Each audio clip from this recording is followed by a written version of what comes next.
Welcome to episode 101 of the Lowdown Radio Show presented by eBay Motors. I'm Neil Graham. This week, Greg Bender from thisoldtractor.com joins me to talk about his motorcycle enthusiasms. Bender, a modern man thriving in a digital world, needs an antidote to modernity, which he finds in his vintage Moto Guzzis and on his Suzuki DR350. Bender also shares his love of mechanical things to the world through his website, which has a plethora of information about all things Guzzi, though he squeezes in a little Suzuki and a touch of Saab, of all things, on the side. Quirky, you ask? Absolutely. In the best possible way. And should you survive until the end of the show, I'll review a viscous substance that will prevent you from unscrewing. But first, this message from eBay. The worst thing about loving cars might just be buying them and all the parts. From Toyotas to Aston Martins, eBay has thousands of cars and the largest online selection of vehicle parts and accessories. eBay. Things people love.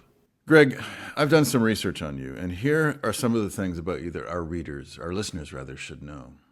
You've got a site called This Old Tractor, which is how I found you, but it's not related to Moto Guzzis. I assume the name came from Moto Guzzi, so we're going to talk about that in a second, but it didn't.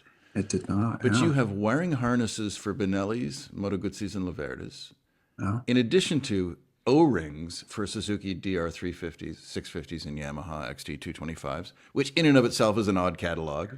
It is. And then you have, you took the time to do an English-only version of the owner's manual for a Quota 1100 ES. You have bearing cross-reference files. You have software for an alarm clock and something else called randomize and test that I didn't quite understand. It took you 191.1 hours to resurrect a Moto Guzzi convert, which is considerably more than the 153.5 it took you to resurrect a Moto Guzzi Eldorado. I could go on, but there'd be nothing left for us to talk about. You have and there's Saab too. We have a Saab vehicle in there as well. Yeah. That you replaced with a Honda. Ugh. Yeah. And you're not happy about it. It's been a fantastic vehicle, but it has no character. But it's not Swedish enough for you. Not Swedish enough for me. Yeah. So I have old Ducatis and I have a VW bus from the 70s, so I know all about peculiar interests. Yeah. But let's start with the Moto Guzzi thing. How did you get into that? Moto Guzzi started really with my dad. When I grew up, my dad had a Norton at one point in time, and he had a Yamaha XS 1100 at one point in time, and he really enjoyed riding them and touring on them and all of that. He doesn't ride anymore. He's still alive, very much alive. But you reach an age where that's not happening. But he always wanted a Guzzi and couldn't afford one, or didn't. I don't know if he couldn't afford one or was choosing not to spend that money on that object at that time. There was other, he's raising three sons and all that sort of stuff. Right. And so eventually he got into Moto Guzzis, and he took a little bit of time. He was a truck driver, and he took a little break from that for a little while and worked for a local shop in Wichita, Kansas, which was about 30 miles south of where I grew up. And that, was, And so he worked in that little shop and learned tons about how to work on Moto Guzzis. So it was a Guzzi dealership, was it? It was a Guzzi, yeah. Yeah.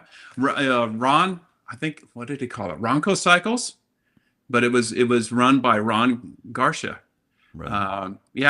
Well known in that area. Ron is a great guy and all that stuff. So but that's where he started getting into them, and he had a really nice police Eldorado, and he also had an 850T, and he had a number of other ones that came and went. And all of that. But those two were the ones that he really liked. And he always said the Eldorado was his one for putting around on and everything. But if he wanted to get a little bit more sporty with it, he would take out the 850T and do that. And none of them are sporty by today's standards. I mean, let's be realistic. But they're they're really nice motorcycles, and he really enjoyed them. So, and that's how I got, you know, people kind of wonder how many bikes have I ridden or how many different brands, and I haven't. I have not ridden that much. I've ridden primarily Moto Guzzis, and now for my in my dual sport world that I'm in, I have, primarily my Suzuki DR350, and Because then you are in fact a long way from Kansas, where you are I am right a now. long way from Kansas. Yeah. You're So, you're in Arizona, which there's got to be some good single mhm. track in Arizona. Oh my word, this place is the best, I think. I mean, I don't know if it's the best because I've done a lot of off pavement riding in the West, and I think the West is spectacular. There are so many public lands out here. There's Yeah. so many places where you can ride, and you can just go and find a place and have a delightful time out there. I think I think Arizona is wonderful. I've also spent a lot of time in Utah and New Mexico and Nevada riding. Those places are phenomenal. Well, lately I've sort of fallen under the charm of Moto Guzzis, and I don't know if I should be concerned about that, and or not. And I think it's Nick Adams, who you're aware of, Nick, who's Yeah. a contributor to ADV Rider, and who potters around the Canadian countryside on his Eldorado and does wholly inappropriate things on it. But when I first rode a Guzzi, I was working at a magazine, and the first one I rode, and I haven't ridden that many, but it was a 1100 Breva, Hmm. and I just laughed the whole time that I rode it because it was so bombastic. It made all this kind of intake honk, and there was lots going on, but you were never really going very quickly, Yeah. which is kind of part of the charm because you'd think you were going twice the limit, and really you're going 10 over. So there's something kind of charming about them because they and I think of them as existing in this kind of nether region somewhere between other Italian motorcycles, Ducati or Laverda or something, and a BMW. Mm. Where do you place Guzzis on the peculiarity scale? Oh, we are the oddball. I mean, Well, I hate to say it. we are. I mean, lots of people know about BMWs. Lots of people know about Ducatis. And you bring up Moto Guzzi, and people in the know, and people in motorcycling, every once in a while, when the company does something great, like with the V85 series that's been, overwhelmingly popular of late and things like that, people start learning about them again.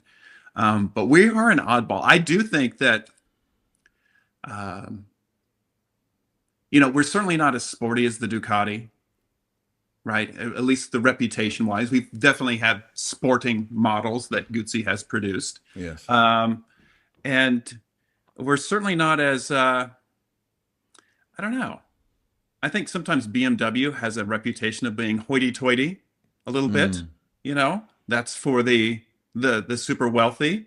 And Guzzi has a reputation of being maybe the everyman's machine The in every a little bit. yeah the every yeah every Yeah. odd man's machine. Yeah.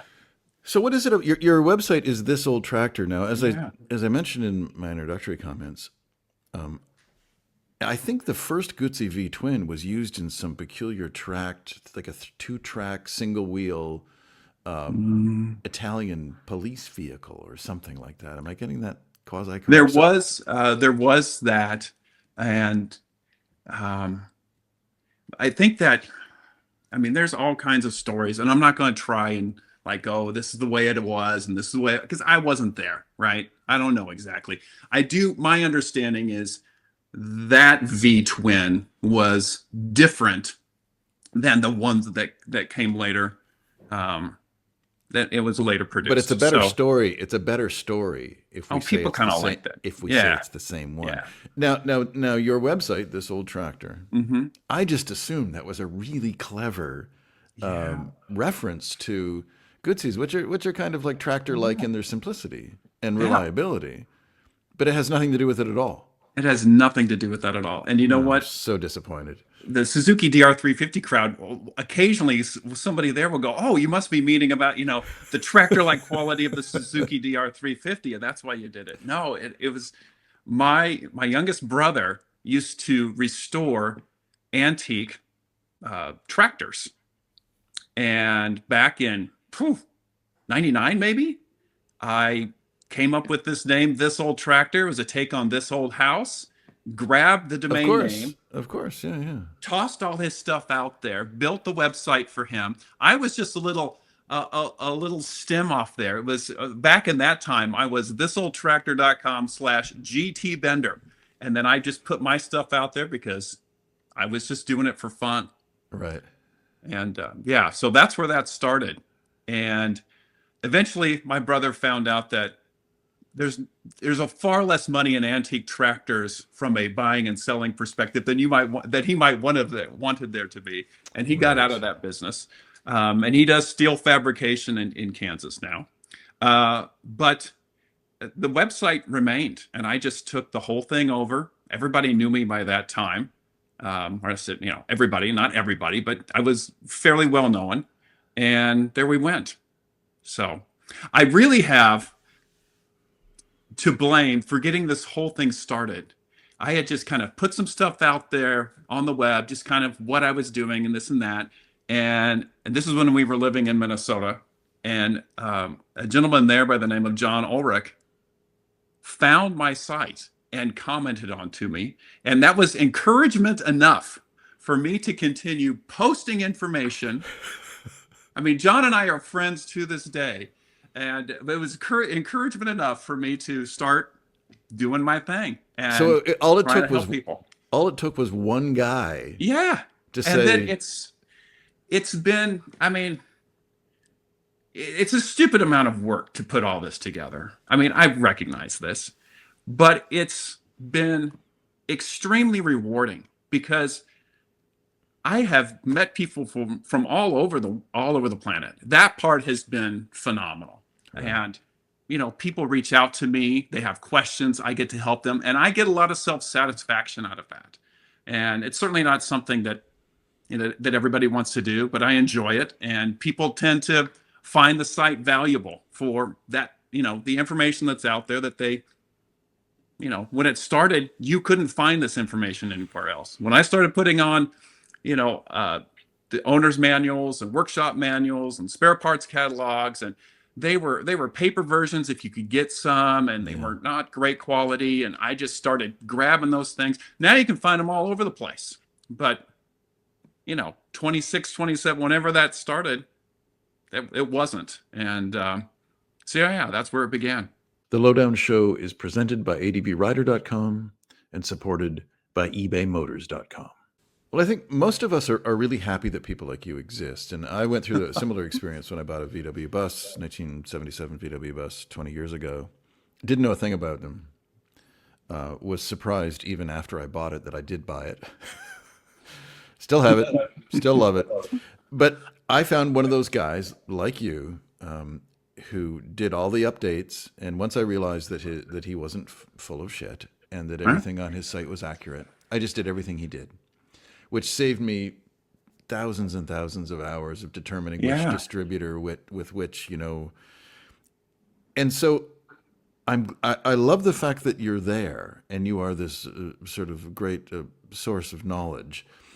But I'm also not you, and I don't know how guys like you invest the absolute absurd amounts of time into maintaining this kind of database. I mean, is there just pleasure in the dissemination of the information?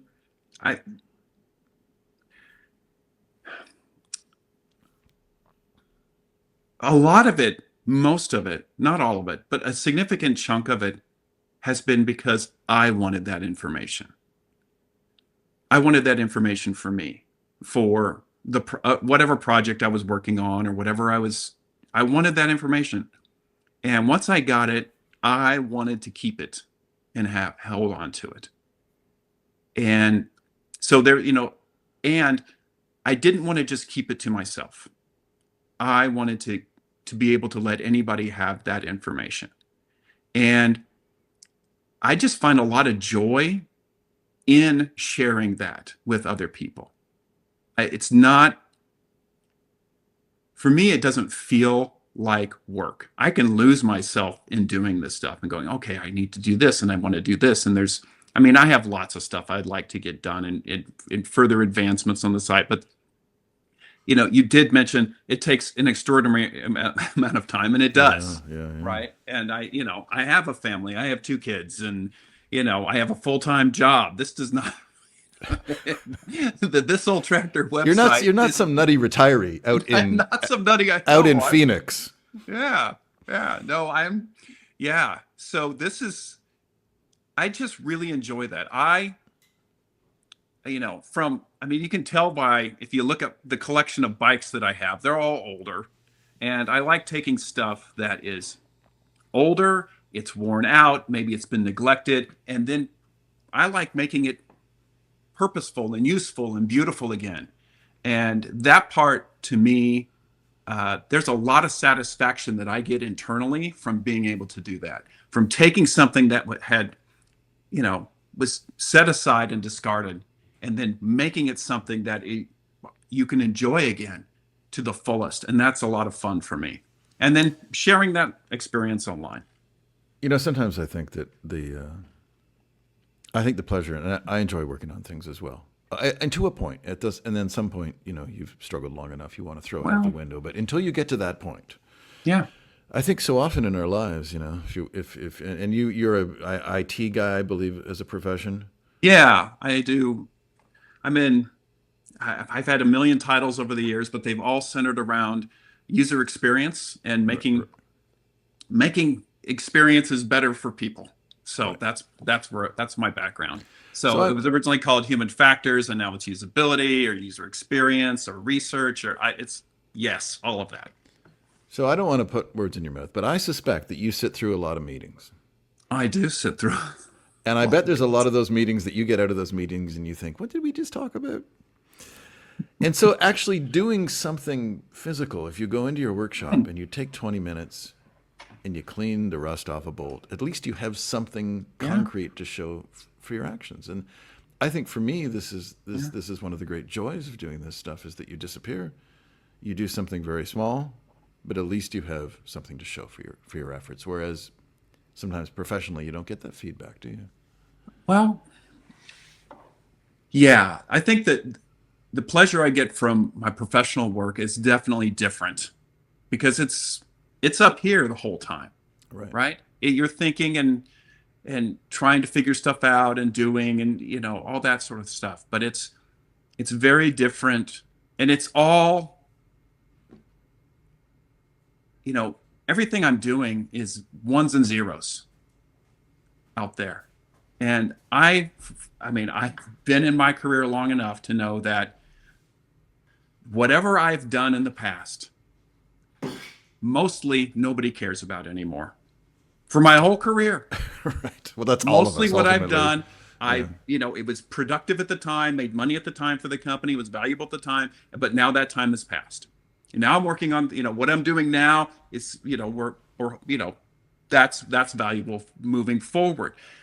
But it doesn't stick around, right? But I look at these old motorcycles that are made of, metal and rubber and plastic even, and glass, and these aspects of them, 50 years later, you can take this thing and you can do something with it. It's still there. It still has value. It's still everything, right? And so I do enjoy working in the garage. I do enjoy that physical nature of it very much so. You mentioned this whole idea of just, even if you've just cleaned the rust off one bolt, there's value there. It reminds me of a guy I know named John Prusnick. He said, if you want to get something done if we want to complete a restoration project, because sometimes they can linger forever, right? You're like, well, I started this, 20 years ago, right? He goes, you just have to do one thing every day. You got to turn your wrench do just one thing. It could be the smallest thing. If you just turn one wrench, just keep and that whole process compounds. And then, pretty soon it's not just one thing. You're like, well, I'm going to get that done and that done and that. But no, that's a big part of it, is being able to do those things physically. You talked about on your website. You talked about a Saab that you were very fond of, and which Ah, ultimately was replaced by a Honda. So here's a question for you. This whole notion of, and I have this debate with Michael Ularic, who's a motorcycle designer, who's a frequent guest on this podcast. And he, I will talk about, the character in my old air-cooled two-valve Ducati mm, engine. And he is someone who worked for Yamaha for years, who also owns the same Ducati, by the way. But he will say, well, what you're actually talking about are flaws. It's not as mm, refined as the Japanese motorcycle. It's not as smooth. At any level that you could look at it and scrutinize it, it really just isn't as good. But yeah. but cumulatively, there's this sort of what I like to say is this mechanicalness, Hmm. which of course Guzzis have. So how do you think of the notion of character in a vehicle? Mm, Because Guzzis and Saabs. I mean, that's you're out there. I'm out there. I know. I still wish I had the Saabs. I wish I had my first one, which was an 85 900S. Oh, nice. Um, Love that one. And then, our second one was this 2000 Saab 95 SC. It was a GM product and it showed. It wasn't as good. And but when you talk about character, I yeah, the Honda's a better vehicle on so many levels. I mean, I take really good care of my stuff, but it has had very few problems. I'd get in it today. It's 16 years old. It's got 270,000 miles, and I'd drive it anywhere in this country without issue, right? Um, and it's wonderful, but it brings me no joy other than it gets me really efficiently from point A to point B with the entire family and luggage. And there we go. We get in and go and drive, and it just works. It just works. And from that perspective, it's fantastic. But the Saab was fast, and they had a decade before anybody else was putting in a list of American cars, heated seats and air conditioned seats and, all these little trinkets. They had that stuff, right? They were far ahead of their time as a European sports sedan, as well, other European sports cars like that. Um, and so it's those, and you could tell by the way they built the thing that there was a lot of care that went into the product, from the lights they used to illuminate things that were like aircraft style lights and all Right. this stuff they did that was just it's just cool. There's nothing cool in the Honda. I mean, there's nothing I walk into that thing and go, that's really cool. No. And so I look at, to bring this back to motorcycles, yeah, you know what? Electronic ignition, that's fantastic, right? And I agree. fuel injection is wonderful, and I just don't care. I don't care. I Oh, love being out, you're all you're these up. You're things. up. You're still a points guy. I still have points. Oh Yes, my I my. have had. Yeah, yeah, I actually, yeah, I am a points guy. Yeah, my both of my ambassadors have points in them. My G5 has points in it. My convert doesn't, only because I went back to points from the electronic ignition on it. Um, I went back to the original points because when the electronic ignition was put in there on the distributor post, you tightened down the Allen key, and it made such a groove in there from whoever did that before that it would just wear out the points. I mean, the points would close up so quickly. Like on Right. a 200-mile ride, they would close up and complete, and I'd have to adjust them. And I'm like, I'm done. I'm done. So I went back to electronic ignition, and there, and that's been fantastic. But I don't mind the points. I don't mind that. And people ask me sometimes, like, what should I do? What should I do? Should I, like, maybe, should I use the original Bosch starter that came on my Eldorado? Or should I fit one of these, gear reduction Valeos or Valeo clones that you can get these days? And, I mean, here's what I tell them. I'm like, if you're traveling around the world, the Bosch is what you want. You can fix that thing on the side of the road with a Right. rock and a stick, pretty much, right? But if you're just doing stuff in the States, and that, the Vallejo is going to be great. But if you're going around the world, you want something that's as simple, a stone axe simple. And I think a lot of that older stuff, where it is points and carburetors and everything else, yes, it requires more fiddling. Yes, it requires more of that. But you can fix it pretty much anywhere. And that can't be said for a lot of the stuff today, I think. The cars you'll find on eBay are just different. They come with a story that you can't wait to share. Maybe it's the car's history or the story of how you found it. Like this 1973 Dodge Charger on eBay that had been tucked away in an Arizona barn for over 40 years, only 55,000 miles, and somehow in great running order. It even has a rare sunroof. Suddenly, a car that was hidden for decades is uncovered on eBay and ready to be delivered straight to your driveway, thanks to eBay's Secure Purchase, the new seamless and secure way to buy your next car. In just a few clicks, the title and DMV paperwork is all handled for you. There are thousands of cars like this on eBay, from rare finds like the Pontiac Grand Prix SJ to unique builds to your next daily driver. And now, a seamless way to buy them. eBay, things people love.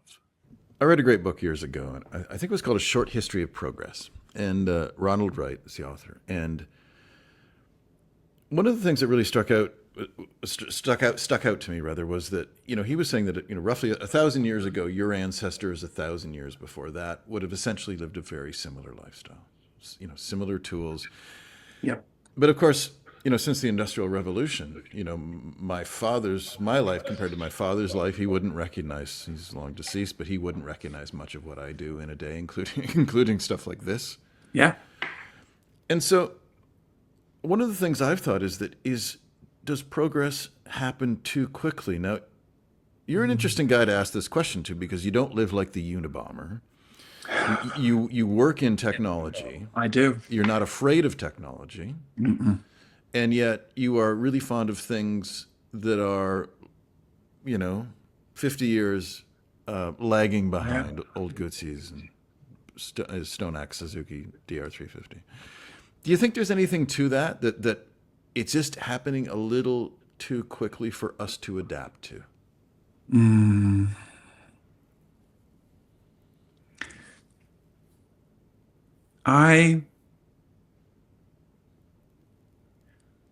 Well, first of all, I agree that, you go back in that time frame and it's very different. And, I just think about my grandparents and what my parents have done and what I have done and now what my kids are doing. Yeah, it's all this last century and a half or whatever has been incredible. Yeah. From a lot of perspectives.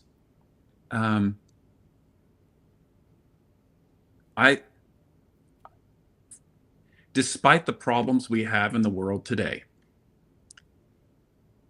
I think we're actually adapting fairly well to what is all the change that's going on. I'm not a fan of all the changes that are happening, though. And I get, my wife says, you need to stop sounding like a complaining old man. She will tell me. She goes, you sound like just an old man complaining about everything. She goes, you are too young for that. I was like, okay. So I've been trying to work on that. And so there are things that I absolutely don't like about where things are headed in certain industries. And I don't like. Are you alluding to AI by chance? I'm not necessarily alluding to AI. I use AI every single day at work. Mm-hmm. And I think frankly, I think it can be used. It can be a tool that is as beneficial as a shovel was to the first person who saw one and was like, oh, I don't have to dig with my sticks and my hands anymore. I can have a shovel. That's fantastic. I think AI can be very useful. At the same time, it can be, as any technology, it can be, there's a lot that can go wrong with it. And we're going to get it figured out. I don't know when, and I don't know what mistakes are going to happen before we get it figured out, Right, because those are absolutely going to happen, right? And we haven't even seen what those mistakes are. You know, pictures with 6 or 7 fingers on the hand, that's humorous, right? It's going to be the other big stuff that's going to get us, and we'll figure that out too. Um, I think about the things that bother me today more than anything is, one of the things that bothers me is this notion of, in modern automobiles in particular, this notion of you will own nothing and you will be happy with it, right? It goes further than that, right? But it's than the automobile, but that bothers me today. Um, the idea that after I buy the thing, I can't use the thing because I don't own the thing. I have to pay another subscription fee to use this and that and the other. right, right, And I right. think that's only going to get worse. I think automotive industry is going to make that a much bigger part of what they're trying to accomplish in, their revenue generation. I don't like that at all. Um, I like knowing that I can buy something, that I can own it, and I can continue to use it and do that. I still enjoy buying DVDs, or Blu-rays on disc, right? And that seems ludicrous to people, I'm sure, who are like, "Oh, you can just stream it." But you can't just stream it. So many things out there. First of all, they're not available, or I'm going to end up paying over and over again if I want to watch it multiple times, or whatever it happens to be, right? I still like getting my music on CDs. I don't always do it because sometimes it's not available, but a lot of the artists I listen to still release stuff on CDs, and I grab it on CDs, and I do it that way. So I'm a little bit antiquated that way, but it's not like I'm plugging the thing into a CD player. Other than if it's not digitally available, I will. But I have the physical object, and I think there's something. I like that there's something tangible about that physical object. Well, you're talking about relationships, really, aren't you? With inanimate Yeah, objects, it's the yeah. relationship you seek. Well, yeah, and I'd be silly to say that I don't have relationships with these things. I do. And I don't name my vehicles. Lots of people do. Thank you, But thank you for that. By the way, I, the naming of motorcycles just I, makes me itch. I never have, and I don't care if you call whatever it is. That's fine. I just don't care. But it's not what I do. But I have very strong emotional ties to, specifically certain motorcycles that I've spent a lot of time in. It's been a long time riding, and I don't give up on stuff. Right? I don't want to get rid of things. I want to buy it. I want to take good care of it. I want it to last a long time. Right? That's what I want. I bought a Toyota Tacoma in 2002 and still own it. It's got 115,000 miles on it, maybe. And that's a long time for that few miles. Yeah, it And, is. Yeah, yeah. and I I don't get rid of stuff. I had a good friend of mine, his name is Tom Short. He moved to Germany and he decided, he had left a few things behind and I helped him move some things and this and that and and he gave me, just by being a nice guy, he gave me this old Moto Guzzi V700 and he goes, "I'm giving it to you, Greg, because I know you're going to keep it." And I will keep it. And I'm going, it needs to be resealed. And there's a lot, and I'm going through it and doing those things, right? Because it'd been sitting for a long time. But I don't want to get rid of things. If I put that effort into that, I don't know, I build this connection with it and I've invested in it, my time and my energy, and I want it to last. Well, that there is that on the other side of that, there's the belief that the ownership of things, dedicates us to their service, to Oh, their existence.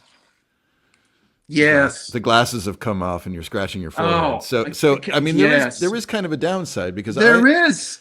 I had Because, a I had a Norton Yes. Commando, which I loved. It didn't love me back, and then eventually ended up in boxes in the roof of the attic. And I usually don't have things that don't run. Everything I own, Mm. my goal that I tell myself is only one non-running thing at a time. Yeah. Because I don't want the garage full of projects because I'd be looking for a length of rope to hang myself when I look at all that stuff. I can't. Lots of people can do it, and I can't do it.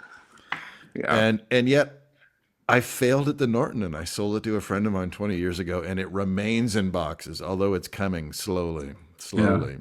But but when I got rid of that, there was a real lift. It's like, oh my God, it's Mm. gone. So Mm. owning things is not simple, is it? It is No, complex, almost like human relationships in a way. it is. Yeah. Well, first of all, I've had that same rule too. One bike, one thing at a and no, I've done it for periods of time, but We always slip back, don't we? yeah. Well, and then at some point, the things we own stop being things we own, and they start owning us. I know it's true. Right? It's It true. takes to manage, to take care of everything the way it should be taken care of. It takes time and effort, and all of a sudden you're like, am I spending more time and effort than this is worth to me? And so I understand that too. And uh, you know, I think, I mean, I don't know. I don't know what the perfect number of motorcycles is for me, but it's less than what I have.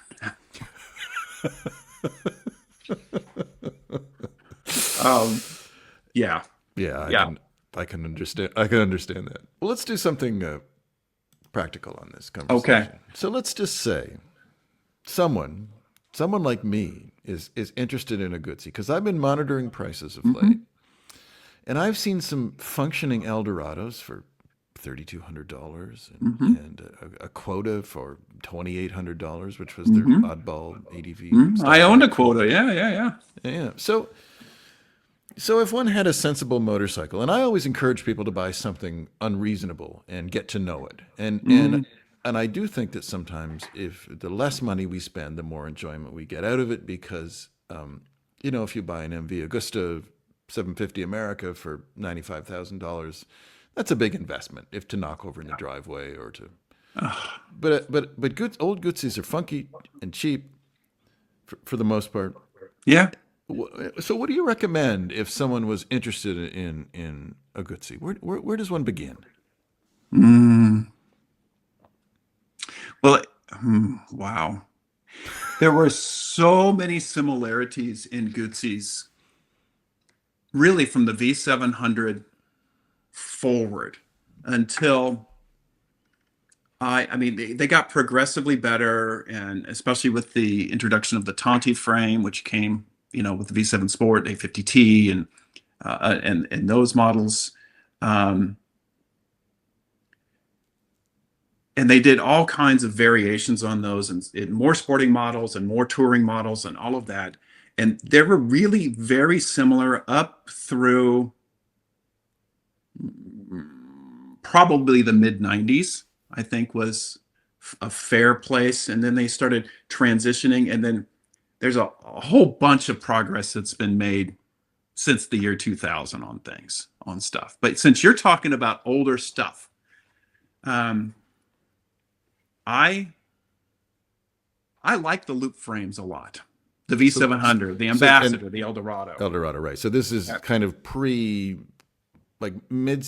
When did the loop frame end? Like mid '70s, kind of, Mid or 70s. mid They '70s? had a Okay, few that came out later years, but really 74, 75 is typically where the end of what you're going to see typically. right. And so there's Eldorado. There's the V700, which Hmm. preceded the Eldorado. Hmm. So what about things like parts availability? And well, your website Yeah. has a ton of knowledge. I think Yeah. anyone who can throw a rock or beat the dog with a spanner, I think could Yeah. work on a Guzzi. Yeah. In terms of the early bikes, what do we look for if we go to look at one? There is so much. parts reuse over the years. And it's not like it's universal, but like the timing cover gasket was the same from the first V700 until I don't know when. I mean, maybe the early 2000s, they were still using the same 1200 is the part number on that thing. It's the same thing. It's the same gasket for all those models for years and years and years. You realize And that so there, you realize on your deathbed that's going to be the last thing you remember is the part number for the gasket. Anyway, yeah, for the timing cover get, timing the cover timing gasket. cover Yeah. chest, yeah. So in general, parts are out there, and what I would look for, and this is true for a lot of old bikes of this era. It's not typical, not just for Guzzis. You want to look for the stuff that's hard to get. Does it have the fenders? Does it have the side covers? Does it have the tank? Right? Does it have the dash, the headlight? Some of these things, they're getting harder to find in good condition. But if you need a frame, I mean, I got 3 frames in my garage right now. I'm not giving them away because they're special to me because I'm Naturally. my wife, all this stuff. But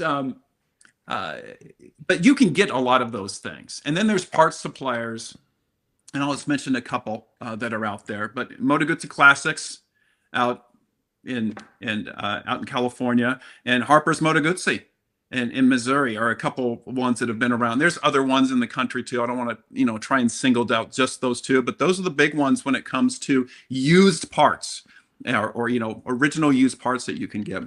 And then there's places where you can get a lot of new stuff like mgcycle.com. I'm name dropping some more businesses here, right? And then there's always stuff that you can find on eBay and things like that. So there are a lot of parts that you can find, but as long as you have the main components, most of the stuff with the engines and transmissions and rear drives, you'll be able to get that stuff most of the time. And I would think that because of the relatively modest prices, Mm-hmm. it doesn't pay to buy something that's half there or has been sitting in a field for 15 years. No, Unless is... unless you really want to go down that route. But really, yeah, you should, as always, buy the best thing you can afford. yeah. Well, and I mean, it's like,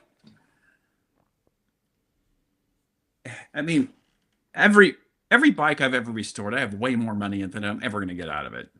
Right? That's just, but I have the joy that came with doing it, and that part's good. But the smart decision is always to buy something that somebody else restored.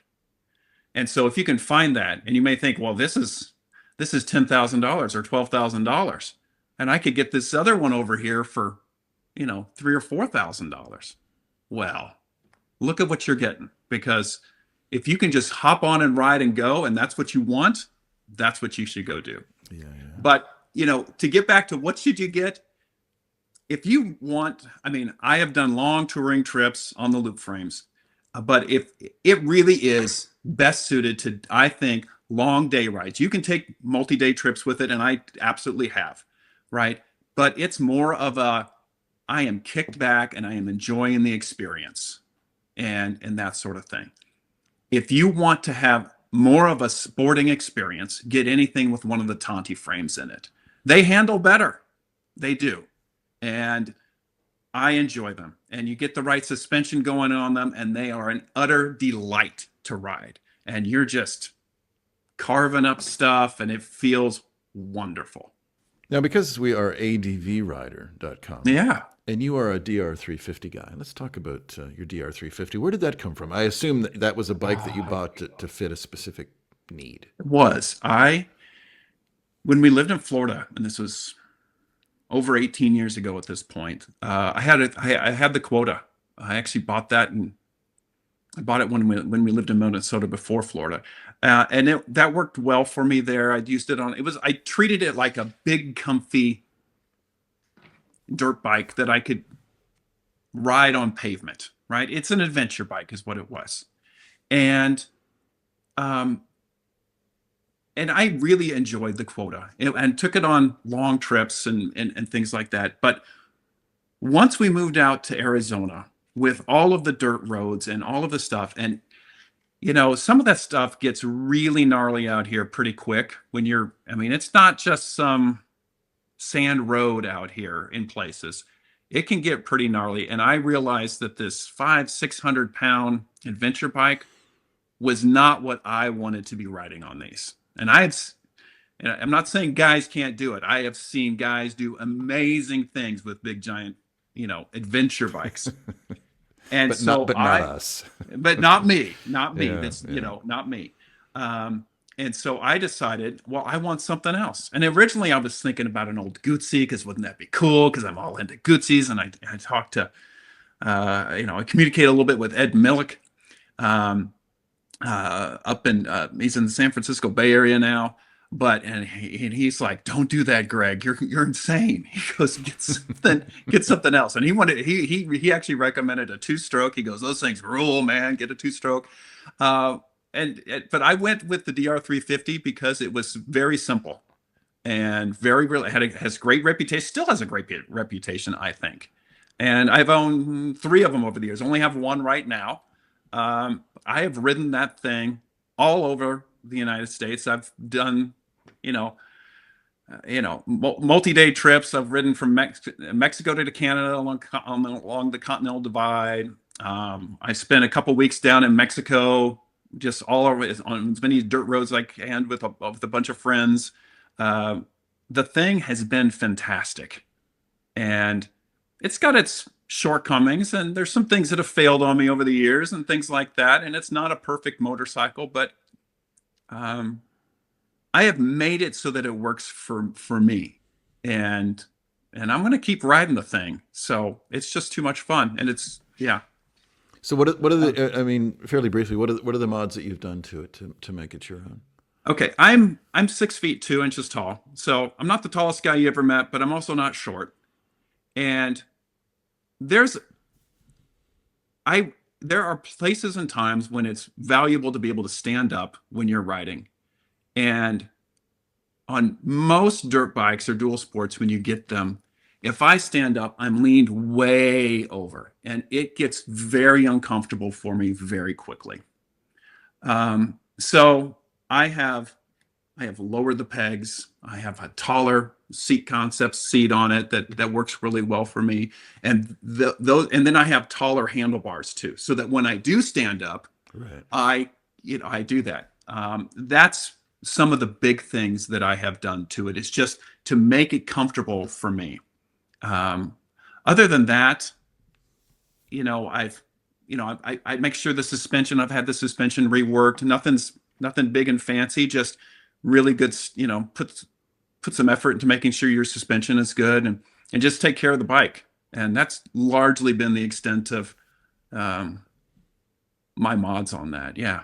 I mean, I could get into details. Like, I have larger foot pegs because the original ones are so skinny and so short and blah, blah, blah. And, yeah. But yeah, that's the basics I've done. I think I think you're onto something significant there, which is the most important touch points on a motorcycle are exactly those, the things that you touch, your feet, your hands, the seat. And once you get those worked, I think, getting that rectified for your frame and the way you ride, and then also taking your bike to someone, and if you can't do it yourself, which is fine. And I don't profess to understand suspension entirely, but take it to somebody who can help. Just a baseline setting for you, it transforms it, doesn't it? I mean, it really makes the vehicle, because I've seen people riding things for years and years. They're way undersprung or way oversprung, and you think, well, that's never going to really work for you. No, that's the best money I've ever spent has been on suspension. And I actually had, the front suspension on the loop frames, the Guzzi loop frames, the V700, the Ambassador, the Eldorado, those style. It's not great. It's not great. Even when you have all brand new components, it's not great. And I had a company rework mine a number of years ago and put in some stuff from a Ducati. I can't even remember what it was they put in there. And it transformed my experience on that motorcycle so much. I have no idea what I paid for it. I probably thought it was expensive at the time. Yeah. Could care less now. It's wonderful. The suspension, forget horsepower. suspensions where it's at. Suspensions where all the cool kids are Yeah. going. Yeah. All right. Yeah. Well, what are you working on now? Since you have you said you have more motorcycles than you really should have, without specifying a particular number. Um, but what are you working on now? Um, I have, what can I tell you? All right. So the bikes that are ready to ride, more or less, given whatever the battery charge may be at today, Given a day, given the day, given right? a day, all right. Given a day, um, is my Ambassador. I have a V1000 Convert. That's an automatic motorcycle, and then I have my Suzuki DR350, and then I have two Yamaha XT225s. I bought one for my son when he was like dying to get into something, and he's ridden it a little bit, but maybe later in life it'll kick in some more. He likes the car more now, so we'll see what Yeah. happens. That's fine. It might be the Uh, summer heat. it might be. Yeah, he complains about wearing gear, which that's Yeah, the deal. yeah. And then the other XT225 was given to me by some friends of ours. And that's those are the ones, those whatever 4 or 5 bikes, those are ready to ride. Um, and then the project bikes,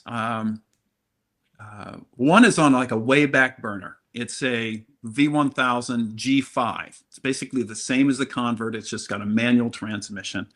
And I bought that one from Tom Short, the guy who moved to Germany. This is when he went to Germany. I bought that from him. And I've done a little bit of work on it, made it run, cleaned some stuff up and all that. And I'll get into that sometime in the future. But then I've got another 71 Ambassador that I've got most of the work done on. I mean, I've taken this thing down to every nut and bolt, paint, chrome, polish, all this kind of stuff. And I got stumped a number of years ago on the charging system and walked away from it, and I haven't gotten back to it. I need to do that. And then the other one, I could have just stepped back into that one, but no. A little over a year ago, I don't know if you've heard of these 100 days projects where you're like, oh, you can do the same thing for 100 days and get better at it. And I chose, I'm going to work on this V700 motorcycle that Tom Short gave to me. And so Right. I took it down and started cleaning and started doing all these things. And So then is the idea to life finish got it in the in way. 100 days, or just work on No, it for no, 100 no, no, days? no. Mike, you just do start. It's a way to get going on something, Oh, I right? see. And it's, if you have enough time, 100 days is plenty of time. But if you're working and have a Yeah. life that doesn't just revolve around motorcycles, then yeah, it can take longer. So those are my three really project bikes that I have going on right now. So this notion of only having one thing not running at a time is Yeah, totally, it's not. it's not a thing. No, it was once. It's not anymore. I'd like to get back there. I will say this: of my bikes that are running, I like to have, like, if I need to take one of those down, like if I need to do something on the Convert, I'll make sure I get it fixed before I start addressing anything like Oh, on I the see. Ambassador Right, or right. something. Yeah. So that I try to do. The project bikes, I'm not worried about when I get these done, right? Because I want to enjoy the process and the time, and I'm not trying to rush through it and see how much I can get done. And when I don't have to get it done, right, because I have other bikes to ride, then I can relax about it and feel better about the situation. Are you like me in that when you're working on something old and there is that pleasure, but the pleasure can really go off quickly if all of a sudden it feels, if there's this onerous nature that you have to meet a deadline, or you're Yeah. rushing, or it can very easily Yeah. and quickly go from pleasure to obligation, can it? It can. It absolutely can. And I'll speak to this in a couple ways. But one is, I have some instructions on my website about how to install wiring harnesses, because a lot of times people find wiring harnesses difficult and challenging, and things don't work right and you don't want to let all the magical smoke out and all that good stuff.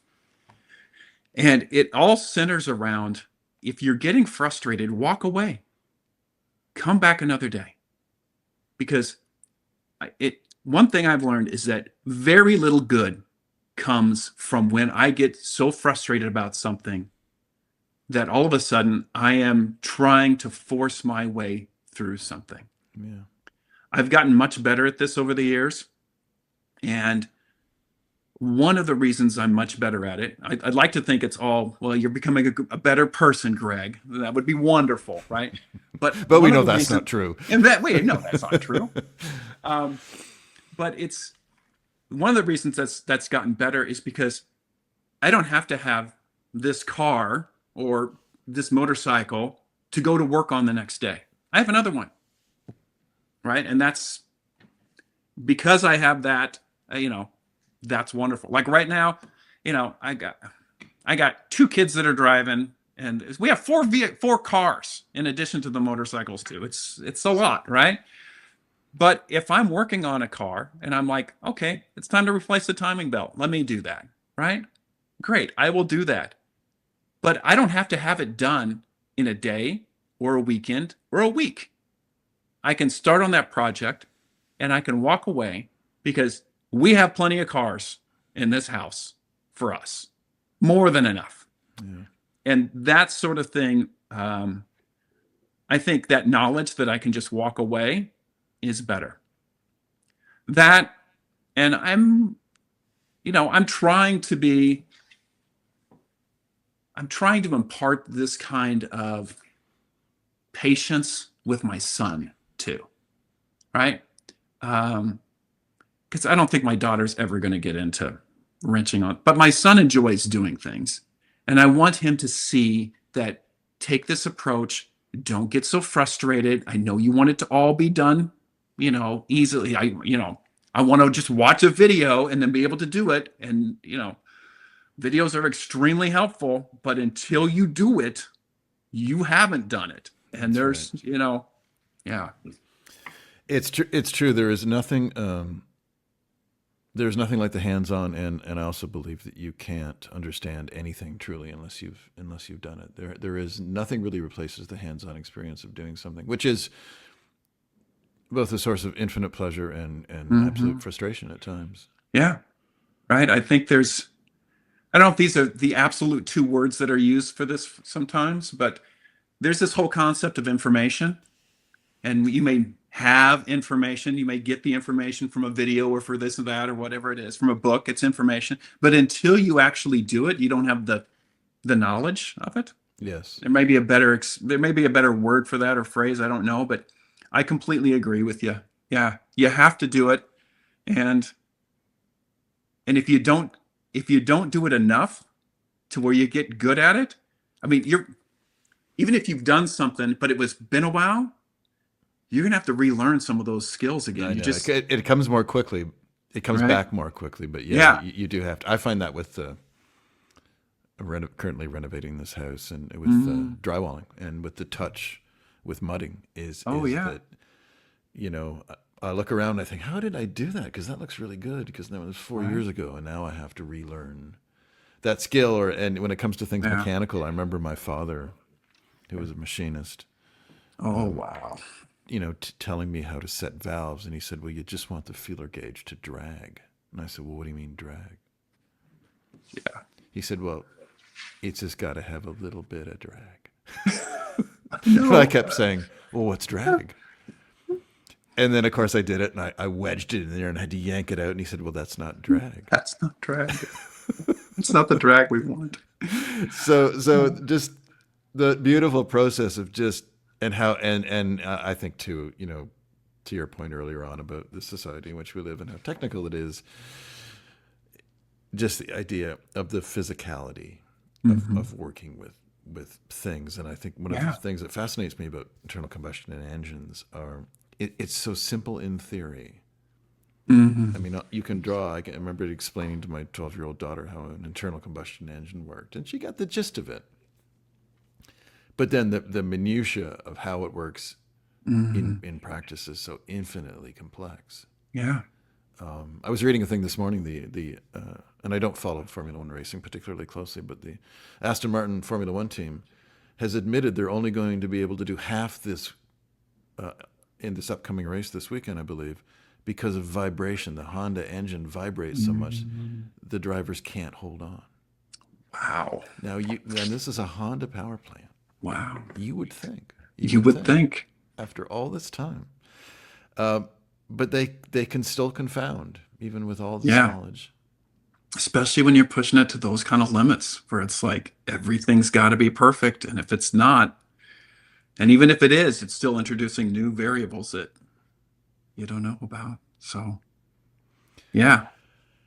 Thisoldtractor.com is where anyone can go, and I would encourage people to go there. And I found some really interesting stuff in some advertisements. And let's end on this note. This is a Guzzi ad from 1971, and here's what the text said. This is a direct quote. It said, "Just think, for 50 years, probably twice as long as you are old, Moto Guzzi has been making fine motorcycles." Now, if that doesn't tell you about the aging demographic of motorcyclists, 1971, they figured the average motorcyclist was in their early to mid 20s. Yeah. And looking at a Guzzi, now there's a character, a 21-year-old buying a Guzzi. He'd have some stories to tell. Sure. Greg, thank you so much for taking the time to have this conversation today. This has been a pleasure.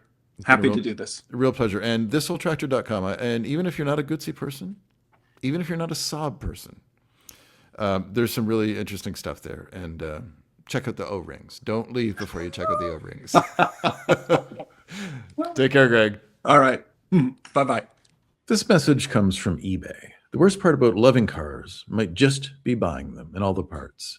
From Toyotas to Aston Martins, eBay has thousands of cars and the largest online selection of vehicle parts and accessories. eBay. Things people love. Welcome to the product test quadrant of the Lowdown Radio Show. And this week I'm going to talk about thread locker. I'm holding in my hand Loctite Blue thread locker. And the reason I'm doing this on thread locker this week is that I see a lot of people who only use red thread locker, which is the high strength one, which is appropriate for certain fittings that absolutely cannot come undone. But for much of what we use, anything to do with your handlebars or fender bolts or anything that vibrates loose, which on my motorcycles is everything, I am really fond of the blue thread locker because it can be removed easily, because I'm always taking things apart again. Sometimes to fix their mistakes and sometimes to fix my mistakes. So I would encourage all of you, next time you have a bit of spare time, to go on the Loctite, or there's, of course, other brands of thread locker as well, but you can go on the Loctite website, and they have dozens and dozens of various thread locking substances. Now, I find this stuff really interesting. I really do, and I'm not even being facetious. And they have things that will hold bearings and any possible thing that you could imagine, and even things you can't even imagine. There are things on there that you will not even have known existed, and there's a cure for something that you didn't know was a problem. So check it out, and I would really strongly encourage you, you that use red for everything, to possibly reconsider blue thread locker as an alternative. The cars you'll find in eBay are just different. They come with a story that you can't wait to share. Like this 1973 Dodge Charger on eBay that had been tucked away in an Arizona barn for over 40 years. Only 55,000 miles. And somehow, in great running order, it even has a rare sunroof. Suddenly, a car that was hidden for decades is being delivered in just a few clicks with eBay's secure purchase. All the paperwork handled. There are thousands of cars on eBay, from unique finds, like the Pontiac Grand Prix SJ, to daily drivers, and now with a new way to buy them. eBay. Things people love. Thank you for listening to the Lowdown Radio Show.